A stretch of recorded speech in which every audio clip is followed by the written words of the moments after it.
Diga, eu sou forte. Fala mais forte, né, irmãos? Diga, eu sou forte. É sobre isso que eu quero falar nessa manhã. Porque o diabo, ele quer que a gente fique fraco. O diabo faz de tudo para a gente se sentir fraco, irmãos. Para a gente acreditar que nós somos fracos. Não sei se você já se sentiu fraco. Quem já se sentiu fraco? Ah, meu Deus, quantas vezes. Mas o Senhor tem me falado, todas as vezes que eu me sinto fraca, Ele diz, ei, diga ao fraco, eu sou forte. Fale comigo, diga, eu sou forte.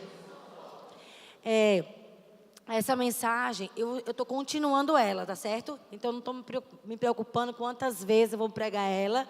Então, nós vamos estar continuando. Cuide da sua vida espiritual. Coloque aí. Eu comecei, alguns domingos atrás, falando, né? Esse versículo aí de 1 Coríntios 16, são conselhos, 5 conselhos que Paulo nos dá. Então, quando eu preguei, eu falei sobre o primeiro, estejam vigilantes. Então, Paulo, ele aconselhando os crentes, né, a não se desviarem. Ele diz, olha, estejam vigilantes, mantenham-se firmes na fé, sejam homens de coragem, sejam fortes, façam tudo com amor. Então, quando eu preguei, alguns domingos, eu falei sobre a nossa necessidade de estar vigilante. E eu coloquei, né, alguém lembra aí dessa lupa? E eu falei que a gente tem que vigiar, não é a vida do outro, é a nossa vida. Cuidar do nosso coração, para que o nosso amor não esfrie. E hoje, eu não vou na sequência. Eu entendi que hoje eu devo falar sobre ser forte. Coloque aí o slide 4. Sejam fortes.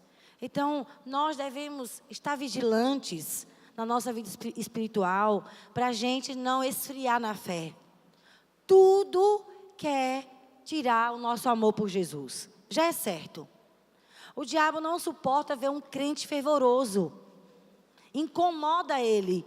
O fervor, a paixão por Jesus, incomoda o diabo. Por quê?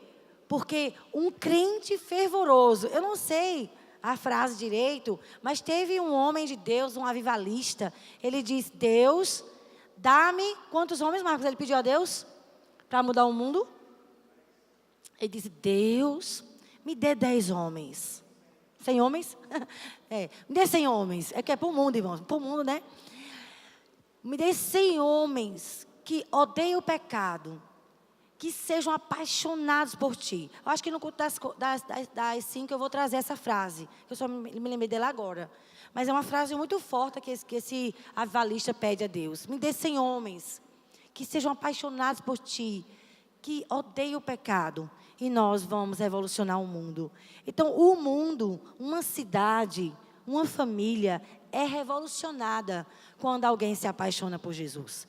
Eu acho que a pior coisa que existe é um crente frio, irmãos. Um crente endurecido pelo pecado. Um crente que peca e não sente mais nada.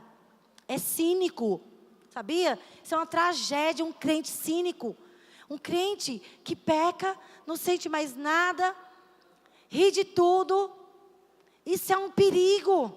Está morto e nem sabe. Então, nós precisamos cuidar do coração para ter sensibilidade. Toda vez que a gente pecar, isso doer dentro de nós. Isso tem que nos incomodar o pecado, nos fazer mal. Então, nós temos que ter muito cuidado com a nossa vida espiritual. Nós não podemos conviver com o pecado e achar natural. A gente não pode achar natural mentir. A gente não pode achar natural fofocar. A gente não pode achar natural falar mal dos outros, né? Caluniar as pessoas. A gente não pode achar natural falar palavrão. A gente não pode achar natural a prostituição. Nós temos, né, que ter sensibilidade no nosso coração. Fez alguma coisa que entristeceu o Senhor, toque o meu coração, que eu perceba. Me dê um coração sensível, que na hora que eu tiver rebeldia, desrespeito, desonra, na hora isso me incomodar, eu sentir mal, então eu vou lá rapidinho, peço perdão e eu conserto. Isso é muito lindo, quando a gente erra e pede perdão e vai lá e se humilha e se conserta. A pior coisa que existe é um crente endurecido. E nós temos que ter cuidado com o nosso coração, porque isso é muito fácil. É muito fácil ter um coração endurecido. É muito fácil ser carnal. É só não cuidar da vida espiritual. Sim ou não? É só você não ler mais a Bíblia. Minha pergunta para você é: você tem costume de ler a palavra? Todo dia você pega a Bíblia e você medita? Não é apenas para ler, para o discipulador, né? Não está pegando no pé. É não, irmãos. É para conhecer Jesus, amém? É para conhecer Deus. Olha, irmãos, se você não tem costume de ler a Bíblia, não tem esperança para você. Se você não tem costume de ouvir a palavra, nem meditar nela, não tem esperança para você. Você não vai mudar.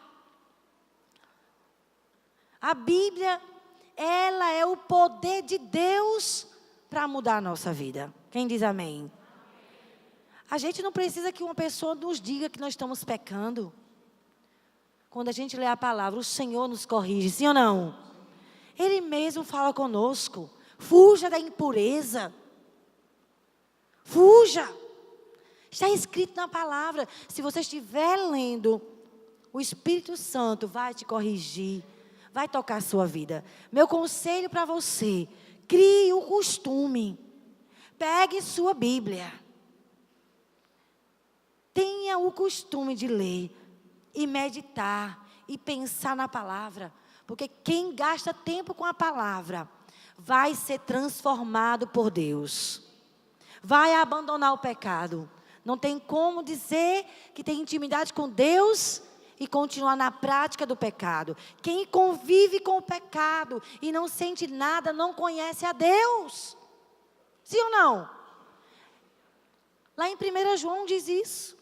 Aquele que anda na prática do pecado não conhece a Deus.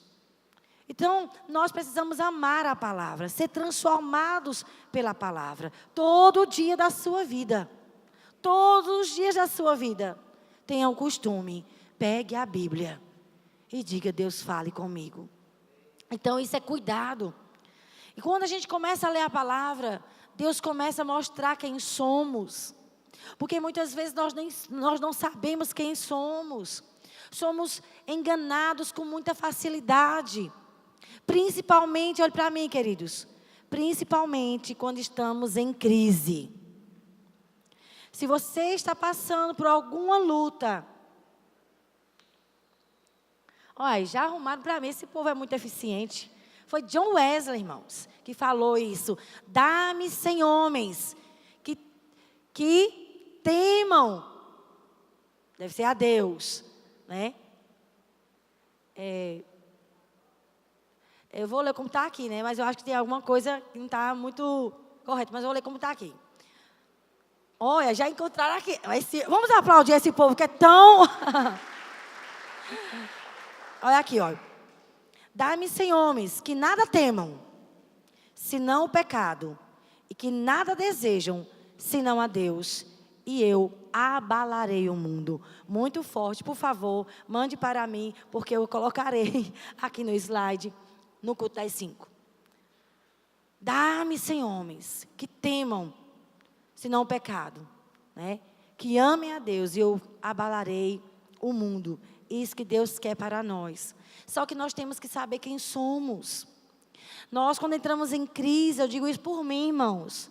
Quantas vezes eu fico fragilizada em momentos de crise. E minha mente, ela se torna uma presa fácil para o diabo colocar mentiras.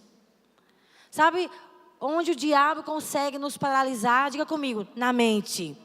Coloca a mão na sua mente agora. Diga: Senhor, a minha mente pertence a Ti. E eu declaro que eu vou ouvir Tua palavra e guardá-la no meu coração. Senhor Jesus, tome a minha mente cativa à obediência da tua palavra, em nome de Jesus. Então Paulo disse, olha, sejam fortes. Por quê? Porque muitas vezes, por causa das crises emocionais, existenciais, ficamos fragilizados. Não sabemos quem somos, não sabemos para quem nascemos. E aí o inimigo vem colocando pensamentos mentirosos em nossa mente. A gente fica uma presa fácil. E a única maneira da gente se libertar dos enganos é conhecendo a verdade. E a verdade é a palavra. Por isso nós temos que ser um povo, escute o que eu estou falando para você, que são conselhos libertadores. Nós precisamos amar a Bíblia, irmãos, para não sermos enganados pelo diabo com suas mentiras. O diabo quer que eu e você, a gente retroceda, a gente não avance, a gente não se torne o que está na mente de Deus. Então ele aproveita quando estamos vulneráveis, nas crises, nos momentos difíceis. E vem com mentiras, e ele usa as circunstâncias, usa pessoas, usa as nossas emoções para nos enganar. Mas e só gastando tempo com a palavra, que nós vamos ser firmados na nossa identidade. Que você vai conseguir lutar contra as mentiras do diabo. Por isso que Jesus venceu. Você se lembra? Depois do batismo, o que aconteceu com Jesus? Ele foi o quê? Ele foi o quê? Testado. Testado na sua identidade. Será que ele realmente sabe quem ele é? Foram provas pesadas. Se tu és o Filho de Deus. E Jesus, ele tinha sido forjado no lugar secreto por 30 anos. 30 anos de intimidade, 30 anos aprendendo a palavra, ele era a palavra. O verbo se fez carne, mas como ser humano, ele foi ensinado. A mãe dele levava ele para a sinagoga para aprender. Os judeus, eles sabiam a Torá, os 5 livros da Bíblia, de cor. Gênesis, Êxodo, Levítico, Números, Deuteronômio. O judeu, um rabino, sabia de cor. Será que eles estudavam a Torá? Os livros da lei? Será que eles amavam a Bíblia? Jesus era um rabino, Jesus era mestre. Jesus era muito entendido. Foi formado, a mãe dele, o pai dele contribuíram muito para que a identidade dele fosse afirmada.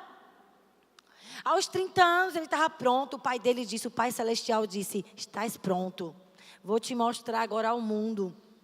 E eu fico impressionada, porque Jesus vivia escondido pelo Pai, protegido, porque esse tempo de ficar escondido era um tempo de Deus forjar nele sua identidade, dele ter realmente firmeza de quem ele era e de qual era a missão que ele tinha, para ele não se perder com o sucesso, com a fama. E ele saber o que ele estava fazendo na terra. Então ele foi muito bem treinado. Muito bem, né, afirmado. E quando ele foi batizado, que o pai apresentou, este é meu filho amado, que me dá muita alegria. Jesus, ele dava alegria ao pai quando ele estava escondido. Quando ninguém conhecia ele, só conhecia como Jesus, filho de Maria e José. Irmãos ali. A Bíblia fala o nome de alguns irmãos de Jesus, Tiago e outros. E ele estava lá no bairro da casa dele, todo mundo conhecia ele como filho de José e Maria. Mas enquanto estava escondido, ele estava com a palavra, se conhecendo. O Senhor falando para ele quem ele era. Ei, eu vou te dizer quem você é. Eu vou te dizer qual é a sua missão. E com 30 anos ele estava pronto, maduro. E o pai disse, esse é meu filho amado, que me dá muito prazer. Ele viveu uma vida no oculto, submissa aos pais, um filho de honra. As pessoas ficavam admiradas com o bom comportamento. E quando ele foi mostrado ao mundo, ele veio para trazer uma divisão na história do mundo, antes de Cristo e depois de Cristo. Jesus veio para revolucionar, mas ele foi testado na identidade dele. E quando Satanás veio testá-lo, a resposta de Jesus era assim: não só de pão vive o homem, mas o homem vive do que está escrito na palavra de Deus. E naquela guerra espiritual, na mente de Jesus, ele citava a palavra. Ele sabia quem ele era. Ele sabia a identidade dele. E mesmo as pessoas confundindo ele com Jeremias, com Isaías. Vocês, discípulos, quem acha que eu sou? Aí Pedro disse: tu és o Cristo, o Filho do Deus vivo. Pedro, não foi carne e sangue que me revelou a você, foi meu Pai Celestial que revelou quem eu sou para você. Jesus não era um homem confuso. Ele não era um homem que se deixava enganar pelas mentiras do diabo, mas tudo que ele sabia vinha da palavra. Nós precisamos ser educados pela palavra. Quantas vezes nós não valorizamos a palavra, só valorizamos nossos sentimentos. Quantas vezes somos cristãos, né, emocionais somente. Vivemos só pelos sentimentos e não vivemos pelo que está escrito. A gente esquece até das promessas. Parece que Deus nunca falou conosco. Onde é que o Senhor está? Será que o Senhor existe? Quem eu sou? Será que o Senhor me ama? Tempo de crise é tempo de teste. E quantas vezes a gente observa que o nosso nível é muito raso. Somos muitas vezes tão rasos. Ficamos rebeldes. Tempos de crise. Retrocedemos. E aí o diabo, quantas pessoas se desviam nesse tempo de crise, esfriam na fé, porque não sabem quem são, nem parece que tiveram uma experiência com Deus. Será que eu tive mesmo? Será que Deus existe? Se Ele existisse, não estava acontecendo isso comigo. Que silêncio é esse? E a gente esquece que mesmo com o silêncio, mesmo nada acontecendo, Deus existe. Ele não muda por causa das nossas crises. E toda crise nos leva a observar o nosso nível espiritual. E quantas vezes, vou falar de mim, eu fico envergonhada. E eu digo: Deus, me leve mais profundo. Eu preciso ter mais raízes em Ti, na Sua palavra. Precisamos ter raízes na palavra, porque Jesus venceu as mentiras do diabo, foi com a palavra. Era meio-dia, Jesus estava lá, tinha um poço, ele esperando uma mulher chegar, uma mulher samaritana. E ele mandou os discípulos comprar comida, que eles estavam com fome. E quando os discípulos chegaram, estava ele conversando com uma mulher samaritana. E acharam estranho. E olha, Senhor, trouxemos comida. Ele disse: a minha comida é fazer a vontade do meu Pai. João capítulo 4. Sabe, irmãos, muitas vezes a nossa comida não é essa. Nem comemos a Bíblia. Eu não sei quanto tempo faz que você não lê a Bíblia. Por isso que sua vida está desse jeito. Lendo a Bíblia, nós passamos por crise, sim ou não? Só que não só é ler. Nós temos que aprender a meditar. A gastar tempo andando no meio da rua, trabalhando, lembrando da palavra. Quem eu sou. Pegando versículos e decorando. Porque na hora da crise, só se vence com a palavra. Está escrito, Satanás. Eu estava ouvindo a palavra de Joyce. Eu gosto muito de Joyce. Por quê? Porque aquela mulher tinha tudo para ser ninguém. e um nada. E aquela mulher, 70 e poucos anos, tem feito diferença no mundo inteiro. E eu gosto de aprender com ela.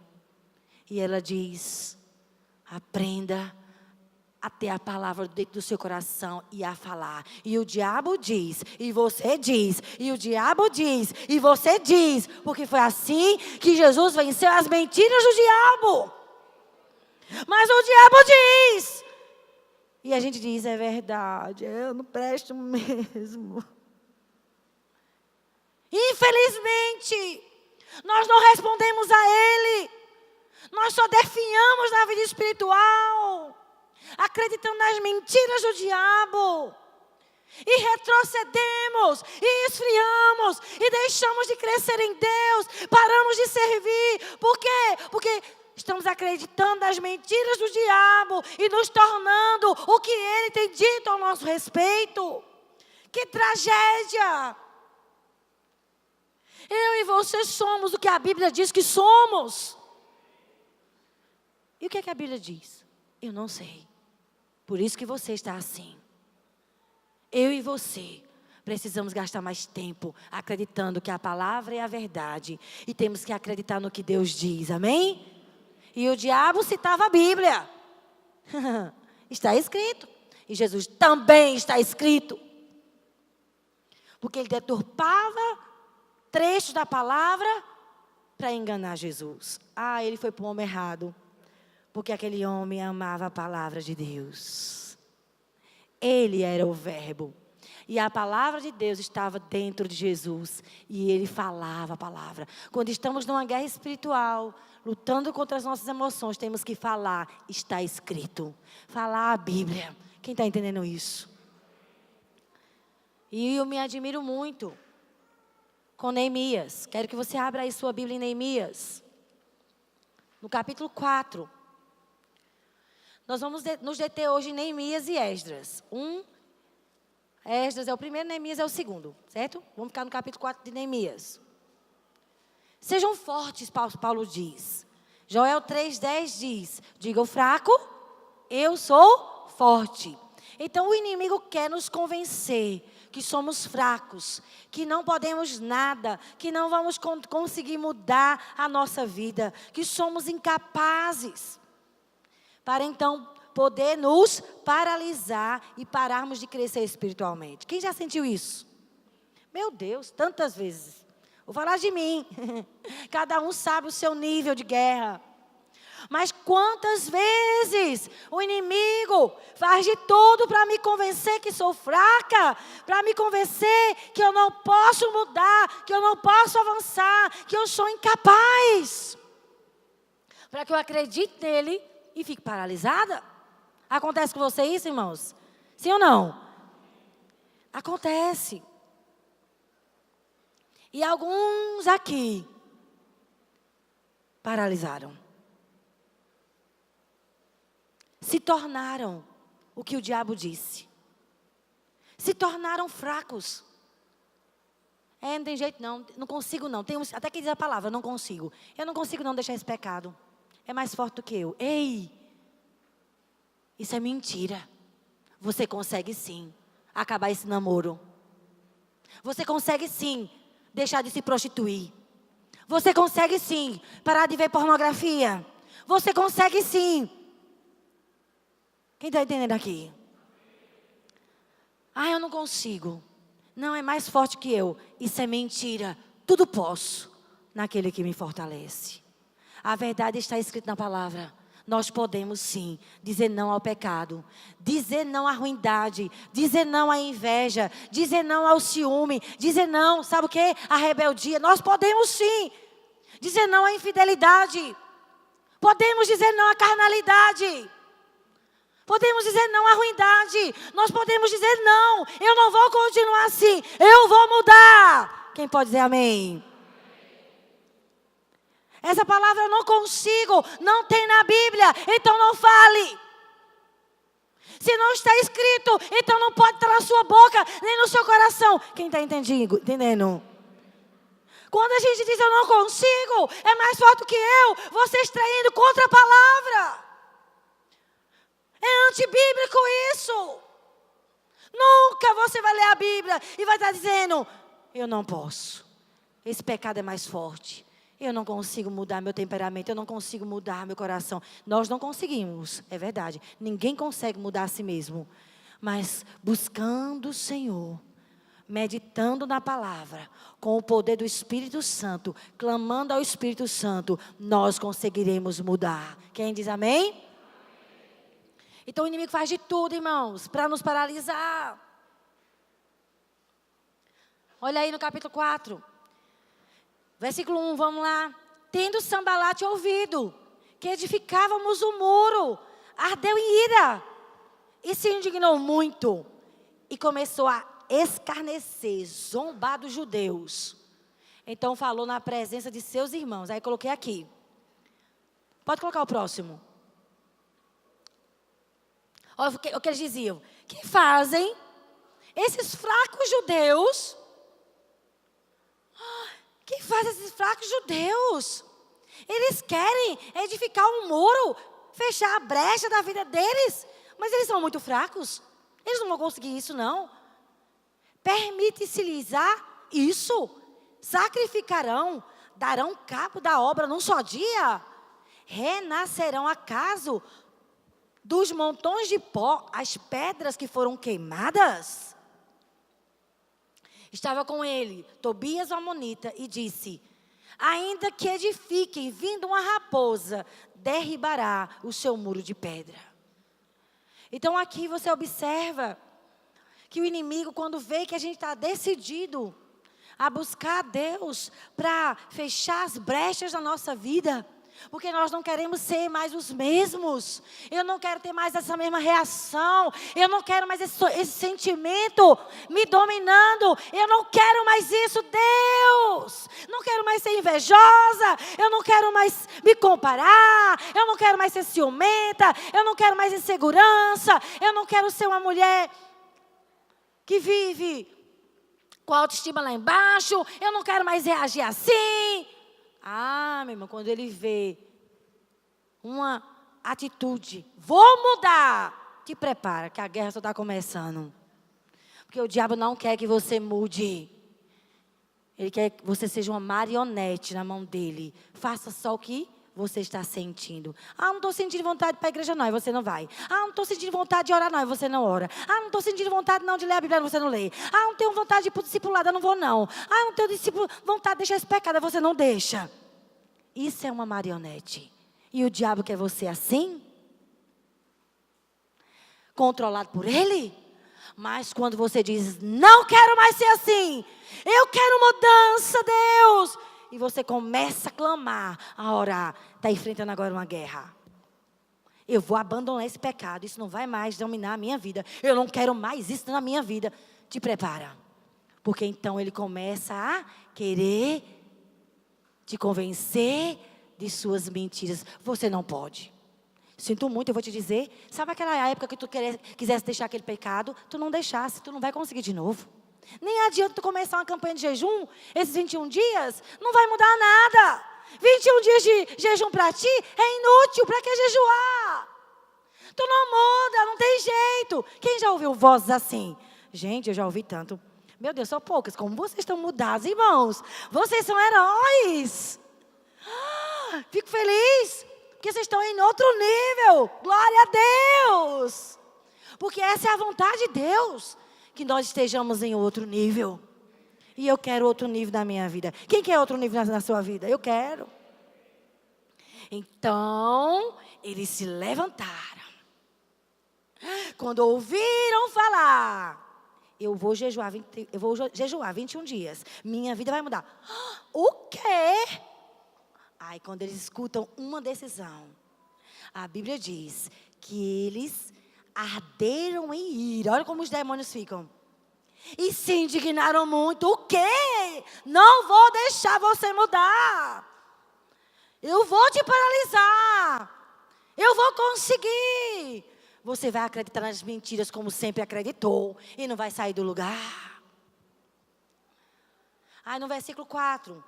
Quando eles começaram a zombar, dizendo que eles eram fracos. Olha a atitude de Neemias. ouve ao nosso Deus, pois estamos sendo desprezados. É Neemias orando. Caia o seu opróbrio sobre a cabeça deles e faze que sejam despostos numa terra de cativeiro. Ó, versículo 6.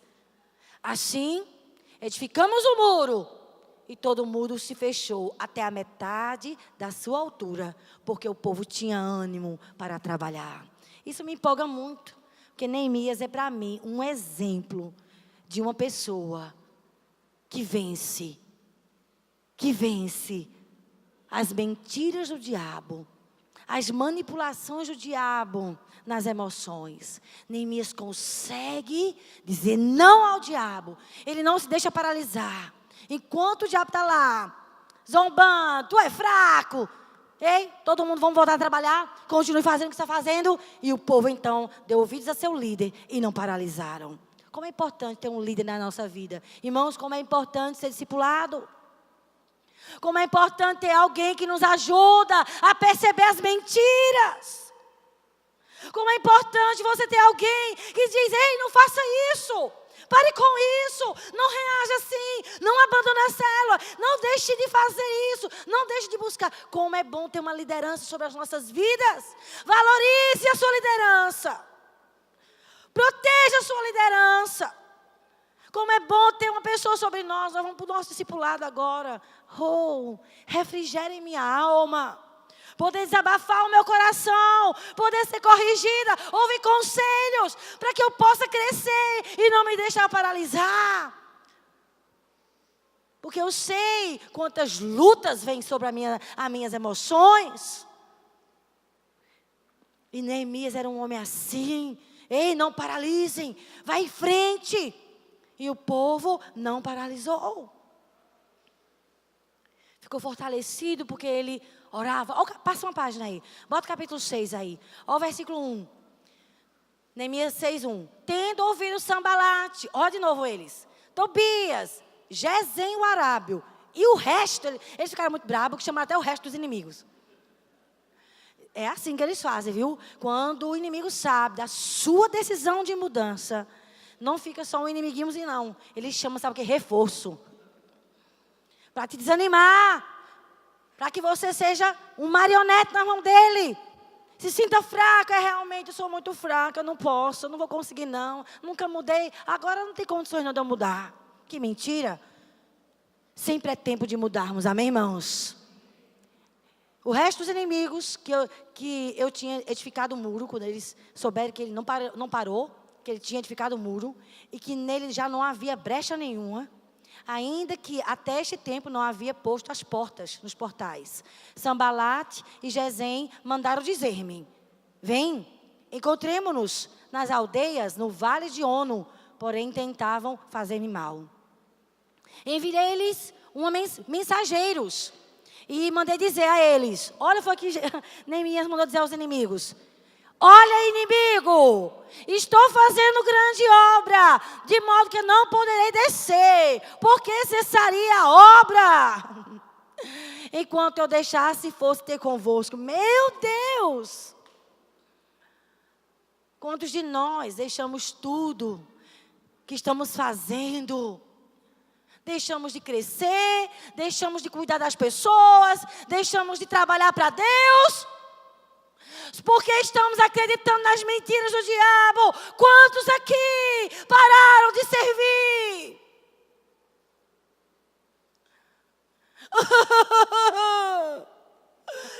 Não presto mesmo não, fiz tudo, nunca recebi um elogio, ninguém me reconhece. Não quero mais servir a ti. Toma esse. Não quero mais discipular ninguém. Não quero mais ser líder de célula. Não quero nem ser discipulado. E o diabo? Consegui. É assim que eu quero que você permaneça. Fazendo nada. Sendo nada. Porque não vai fazer diferença alguma. Mas o que com Neemias foi diferente? O quê? Eu vou parar o que estou fazendo para Deus, para te dar ouvidos, inimigo? Jamais! Estou ocupado demais, fazendo uma grande obra para Deus, não tenho tempo para ti. Amém mesmo. Mas muitos de nós não estamos agindo assim. Estamos abrindo mão de tudo para ficar ouvindo o que o inimigo está dizendo. Sim, quem mais eu sou? Eu não presto, ninguém me valoriza, minha igreja não presta, meu líder não presta, ninguém presta. É isso mesmo, diabo. Eu sou incapaz mesmo, meu temperamento é uma porcaria mesmo, não tenho jeito para mudar minha forma de agir, é isso mesmo. Quantas vezes, tantos crentes paralisados. Gente com chamado, com potencial, além de paralisar, não fica aí não, vai para o pecado. Porque paralisar é pouco para o diabo. Ele quer te ver na lama da prostituição, do pecado, da pornografia, da frieza, da indiferença, do comodismo. É isso que ele quer. Mas com Neemias não conseguiu. Ah, irmãos, mas infelizmente, com Esdras, ele conseguiu. Volte umas páginas para Esdras, no capítulo 4. Infelizmente, no capítulo 4 de Esdras, não foi como no capítulo 4 de Neemias. Esdras capítulo 4. Diz assim: ouvindo os adversários, meu Deus, olha irmãos, Esdras foi antes de Neemias, alguns anos antes. Olha para mim, a estratégia do diabo não muda. Você pode estar paralisado há 10 anos. Não faz mais nada na casa de Deus, só vive sua vida por viver. Não tem mais alegria, só frequenta a igreja. No dia que você quiser fazer diferença, os inimigos agirão com as mesmas estratégias. Pode passar 10 anos, 15 anos, não importa. No dia que você quiser agir e fazer diferença, eles virão para te paralisar. Olha aqui, Esdras capítulo 4. Ouvindo os adversários de Judá, Benjamim, que os que voltaram do cativeiro estavam edificando o templo ao Senhor Deus de Israel. Chegaram-se a Zorobabel e aos cabeças de famílias e disseram: olha como o inimigo é terrível. Olha, deixa-nos edificar convosco. Porque, como vós, buscaremos o vosso Deus, como também já lhe sacrificamos, desde os dias de Esarhadó, rei da Assíria, que nos fez subir para aqui. Porém, Zorobabel, Jesua e os outros cabeças de famílias responderam aos inimigos: nada tendes conosco na edificação da casa do nosso Deus. Nós mesmos sozinhos. Inimigo, nós não precisamos de você. Nós não precisamos da sua ajuda. Nós sozinhos edificaremos ao Senhor, Deus de Israel, como nos ordenou Ciro, rei da Pérsia. Então, as gentes da terra desanimaram o povo de Judá, inquietando-os no edificar. Alugaram contra eles conselheiros para frustrarem o seu plano. Todos os dias de Ciro, rei da Pérsia, até o reinado de Dario, rei da Pérsia. Que tragédia! Que tragédia! Se você não sabe, vou te contar um pouquinho da história. Em Jeremias, o profeta profetizou, ele disse assim ao povo de Judá: se arrependam, abandonem esse pecado, porque se vocês não abandonarem, Jerusalém vai ser queimada, tudo vai ser destruído, e vocês vão ser levados escravos para a Babilônia. Deus vai disciplinar vocês. Deixe o pecado, deixe o pecado. Eles não deixaram o pecado. A disciplina veio. A disciplina de Deus veio. Jerusalém foi destruída. E eles foram levados cativos para a Babilônia. Daniel estava lá como um prisioneiro. Daniel foi levado também junto. Leia Daniel. A primeira leva, 609 a.C., 608 a.C. Foi levado algumas pessoas. teve 500 e alguma coisa, 80, um número lá, depois eu me lembro como foi que eu observei. Alguns anos depois, a segunda leva, foi quando Daniel foi jovenzinho, levaram os sábios, levaram todos os homens nobres para a Babilônia.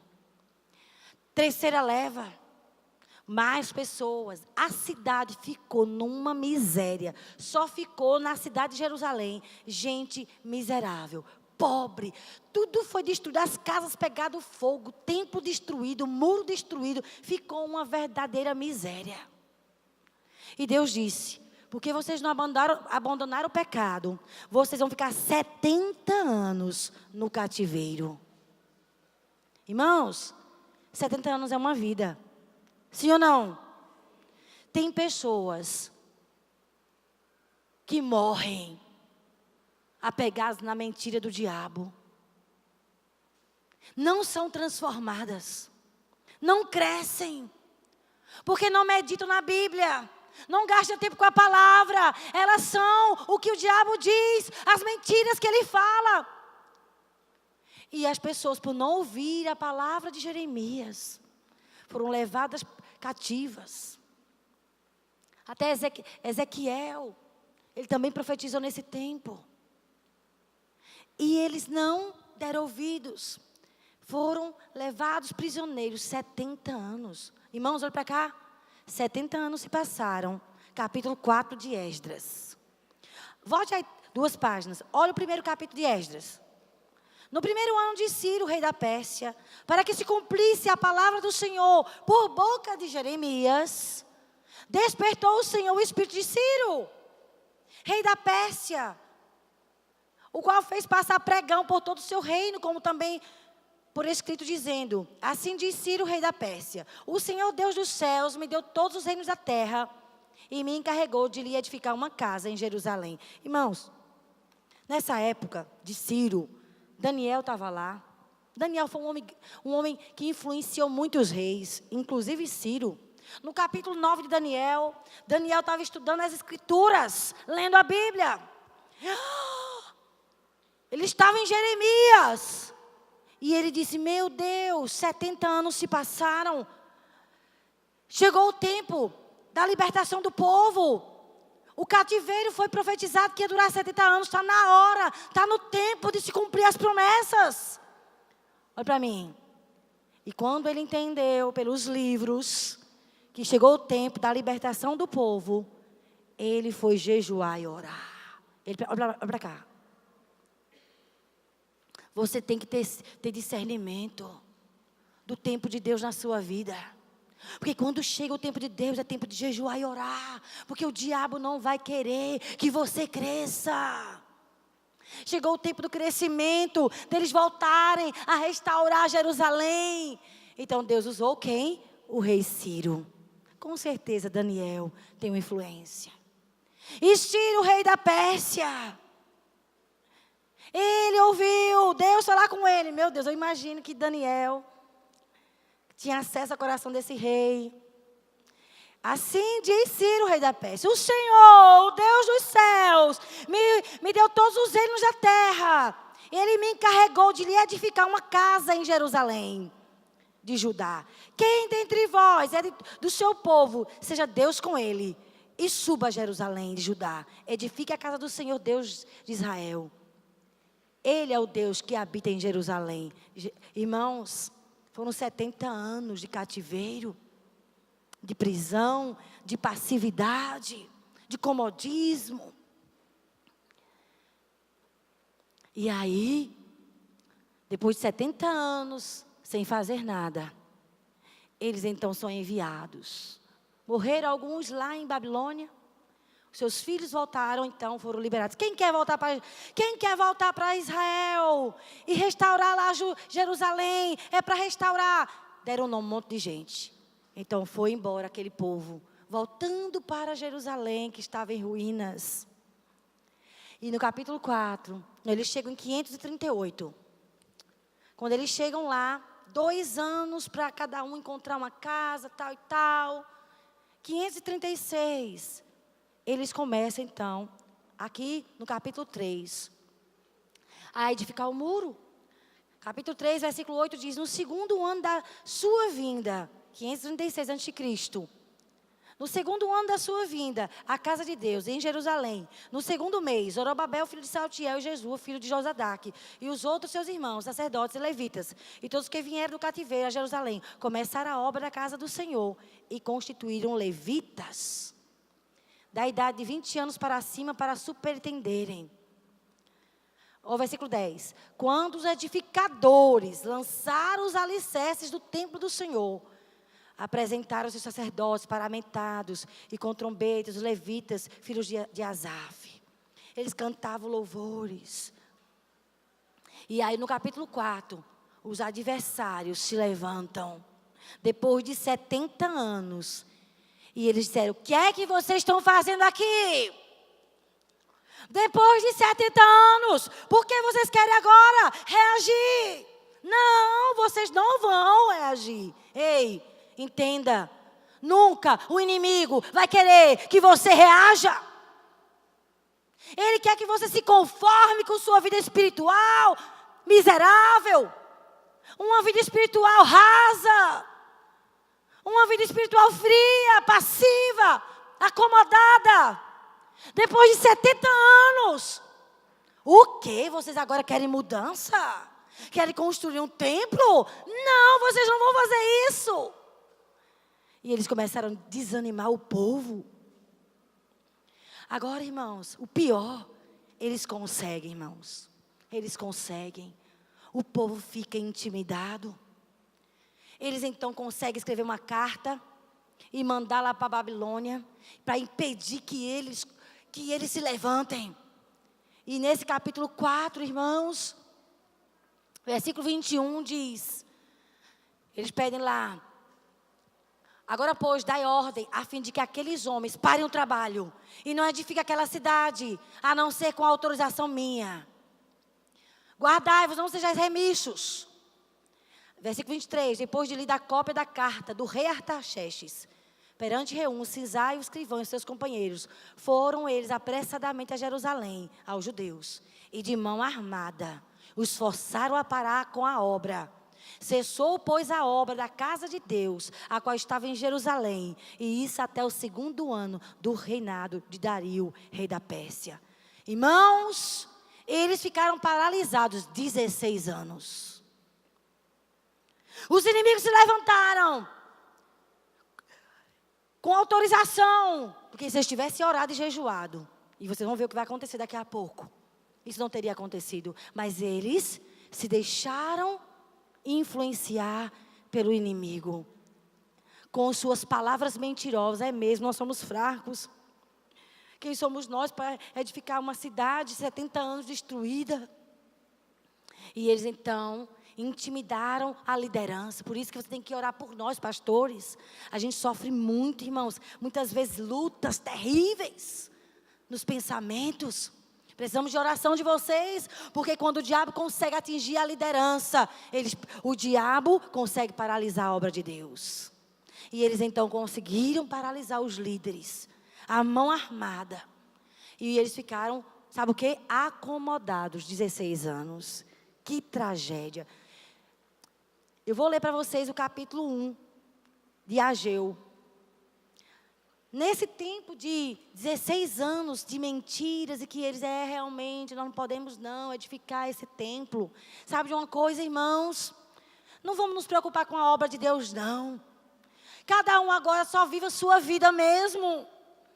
Não quero mais trabalhar na obra de Deus, não. Eu vou procurar construir a minha casa. Eu vou trabalhar para mim mesmo. Eu vou cuidar da minha vida. Não quero mais me envolver na obra de Deus.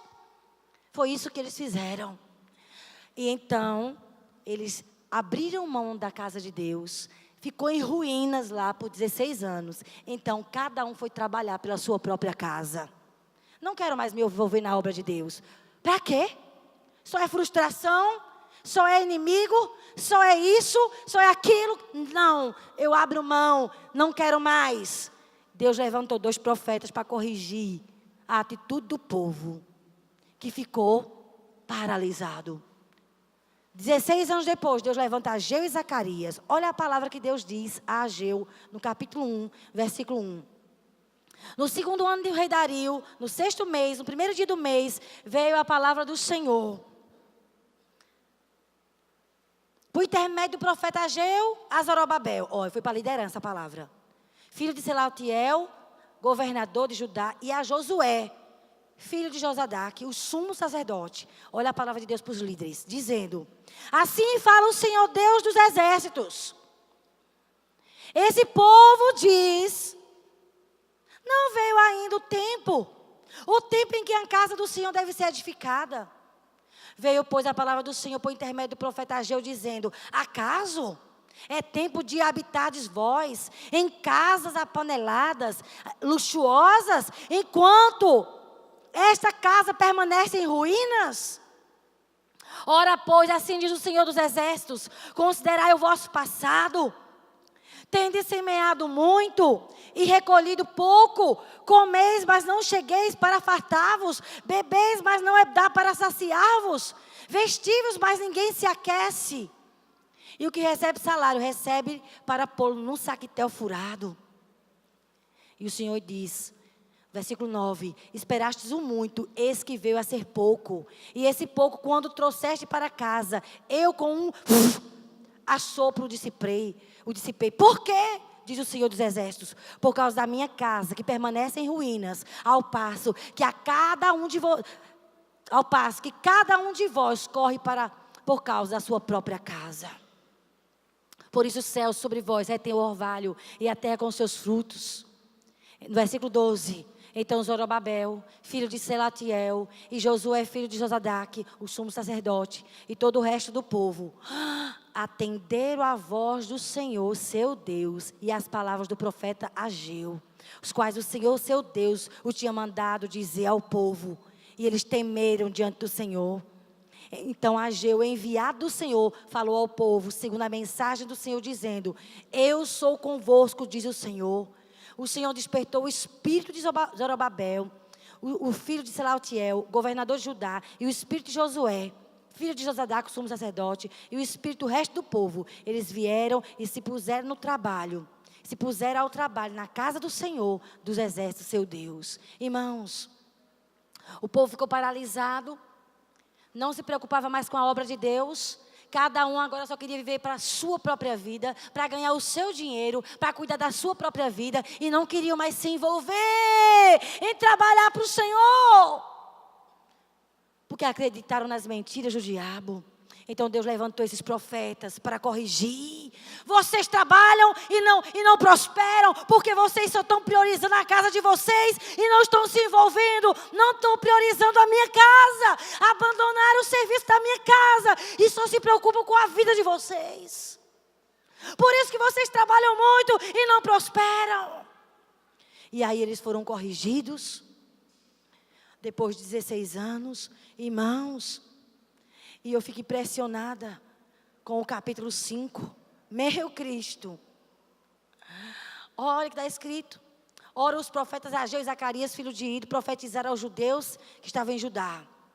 Versículo 2. Então se dispuseram Zorobabel, Josué, e começaram a edificar a casa de Deus, a qual estava em Jerusalém. E com eles os referidos profetas de Deus que os ajudavam. Nesse tempo veio a eles Tatenai, governador de Taquém, do Eufrates, Setar-Bozenai, com seus companheiros. E assim lhe perguntaram: quem vos deu ordem para reedificar esta casa e restaurar os seus muros? Perguntaram-lhe mais: quais são os seus nomes, os nomes dos homens que constroem o edifício? Porém os olhos de Deus estavam sobre os anciãos dos filhos, de maneira que não foram obrigados a parar até o assunto chegasse ao rei Dario e viesse resposta por carta sobre isso. Irmãos, depois de 16 anos paralisados, que Deus manda os profetas corrigir o povo que tinha abandonado a obra de Deus, por causa de frustração, por causa de situação, porque o inimigo tem se levantado, eles desanimaram. Não se importaram com a obra de Deus. Deus manda correção. Eles ouvem, se arrependem. Os profetas dizem: eu vou ajudar vocês. Vamos, reajam. Começa a trabalhar. Eles começam a edificar a casa. Gente, no dia que eles começam de novo a trabalhar, quem aparece? Quem aparece? Os inimigos de novo. Quem vos deu ordem? Quem mandou vocês reagirem? Por que estão reagindo? Parem agora. Estão percebendo, irmãos? 70 anos, povo paralisado. Voltou a trabalhar. 16 anos, acreditando em mentiras. O povo parou de trabalhar, foi viver sua própria vida, abandonar a casa de Deus. Quando o povo ouviu que estava errado, que eles precisavam se preocupar com a obra de Deus, viver para Deus, o inimigo de novo veio. Não quero que você se envolva na obra de Deus. Pare agora. Quem mandou? Então eu quero te falar. O diabo quer que você fique paralisado o resto da sua vida. E todas as vezes que você decidir, eu vou crescer, eles vão pegar pesado contigo. Mas sabe de uma coisa? Dessa vez foi diferente. Eles começaram a orar, junto com os profetas. Eles começaram a buscar a face do Senhor. E veio o decreto de Ciro, no capítulo 6. Por causa da oração, da busca. O rei então mandou uma carta. Retirai-vos para longe dali. No versículo 6. Versículo 7. Não interrompais a obra desta casa de Deus, para que o governador dos judeus e os seus anciãos reedifiquem a casa de Deus no seu lugar. Também por mim se decreta o que é a vez de fazer a estes anciãos dos judeus para que reedifiquem esta casa de Deus, a saber. E ele começou a dizer. Eles jejuaram e oraram, e Deus mandou uma ordem. Fuja, inimigo, porque eles agora vão se levantar e você não vai mais paralisar. Quem diz amém, irmãos? Coloca aí o próximo. Nós também, irmãos, coloca aí. Nós também não podemos paralisar. Pode colocar aí o próximo. Nós também não podemos paralisar. Não podemos valorizar o desprezo do inimigo contra nós. Mas nós devemos jejuar e orar e ouvir o Senhor. Ei, Senhor, faz igual a Ezequias. O inimigo começou a zombar. Lá em Isaías 37, 38, se eu não me engano. O inimigo mandou uma carta para o rei Ezequias, para ele paralisar. Ele disse, Senhor, olha aqui a carta do inimigo. Olha o que o inimigo está dizendo, está zombando de nós, Deus. Você deve orar e dizer a Deus, olha, Senhor, o que é que vem na minha mente? Me ajude a perseverar, ajude-me a cumprir o teu propósito. Eu não quero mais ficar paralisado, eu não quero mais perder tempo. É com oração e jejum. Coloque o próximo. No capítulo 4 de Neemias, versículo 7, diz assim, mas ouvindo Sambalate, Tobias, os arábios, os amonitas, os asdoditas, olha quanto inimigo, os asdoditas, que a reparação dos muros de Jerusalém ia avante, e que já se começava a fechar-lhes as brechas, ficaram sobremodo irados. Coloque lá, o próximo. O inimigo não quer que as feridas da nossa alma sejam curadas e que as brechas emocionais sejam fechadas. Toda vez que o inimigo percebe a nossa decisão, né? Neemias foi diferente de Esdras, porque Neemias não paralisou. Se você compara Esdras e Neemias, foram as mesmas ameaças. Só que a diferença é que Neemias disse, não, eu não vou parar. Estou fazendo uma grande obra.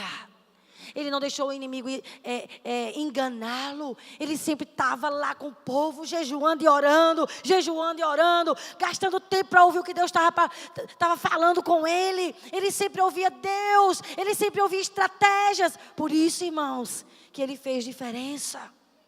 Foi um grande líder. Coloque o próximo. O que fez de Neemias um homem forte, que venceu todas as resistências dos inimigos, foi seu apego a Deus. Ele era um homem de oração. Olha esse versículo aí. Estavam todos tentando intimidar-nos, pensando, eles serão enfraquecidos e não concluirão a obra. Eu, porém, orei pedindo, fortalece agora as minhas mãos. Levante suas mãos aí. Queria que você ficasse em pé. Eu vou colocar esse último versículo. Mas antes de colocar, levante suas mãos. Levante as mãos aí no seu lugar. Diga comigo, Senhor, fortalece agora as minhas mãos. Irmãos, Neemias não deixou que o inimigo enganasse ele. Enfrentou tanta pressão, irmãos. Olha para cá, não se distraia. Neemias, leia o livro de Neemias. Leia Esdras. Em Esdras, o inimigo conseguiu paralisar a liderança. E quando o inimigo atinge a liderança, ore por nós, irmãos. Ele atinge a obra de Deus. O inimigo tentou atingir Neemias e não conseguiu. Neemias juntava o povo. Ei, olha para mim. Se una a nós nesse jejum. Precisamos nos fortalecer. Fortalece agora as nossas mãos, Senhor. O último versículo que eu quero orar, que eu quero ler para você. Coloque aí o slide número 27. Próximo. Creia também que você é forte. Em Filipenses 4:13 declara, vamos ler juntos? Tudo posso naquele que me fortalece. 2 Crônicas 15:7 diz assim, vamos ler? Mas sede fortes, não desfaleçam as vossas mãos, porque a vossa obra terá recompensa. Neemias, diante das palavras do inimigo, das ameaças, das mentiras, porque o inimigo levanta, irmãos, tanta coisa para nos atingir. Aqui no capítulo 4 de Neemias, a Bíblia diz que ele se ajuntou com os outros inimigos. E eles levantaram confusão no meio do povo. Porém, nós oramos ao nosso Deus como proteção. Pusemos guardas contra eles, de dia e de noite. Eles levantaram desânimo.